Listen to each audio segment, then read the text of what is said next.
സുഹൃത്തുക്കളെ, ഓൾവേസ് മുത്തു ബ്ലോഗിലേക്ക് നിങ്ങൾക്ക് ഒരിക്കൽ കൂടി സ്വാഗതം. ഞാനിപ്പോൾ നിൽക്കുന്നത് ഇതിപ്പോൾ ബാവക്കാൻ്റെ ചായക്കട. എല്ലാവർക്കും അറിയാം, 19 വർഷത്തെ ഒരു എല്ലാവർക്കും എക്സ്പീരിയൻസ് ഉള്ളൊരു കടയുണ്ട്. അറിയുന്ന കടയിൽ അതാണ് ബിൽഡിങ് ഇപ്പോൾ പൊളിച്ച കാരണം അതിൻ്റെ ഓപ്പോസിറ്റ് ലക്ഷ്മി തിയേറ്ററിലേക്ക് പോണ വഴിക്ക് ആണ് ഇപ്പോൾ ഒരു കട. ഇപ്പോൾ ഉദ്ഘാടനത്തിന് ഒരുങ്ങാൻ 2 ദിവസം കൂടിയേ ഉള്ളൂ.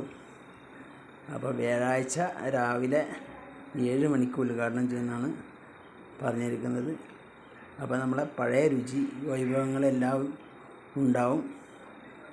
എല്ലാവരും രാവിലെ 7 മണിക്ക് ഉദ്ഘാടനത്തിനായിട്ട് എത്തണം. ഇതൊരു അറിയിപ്പായി കരുതുക. Okay, by.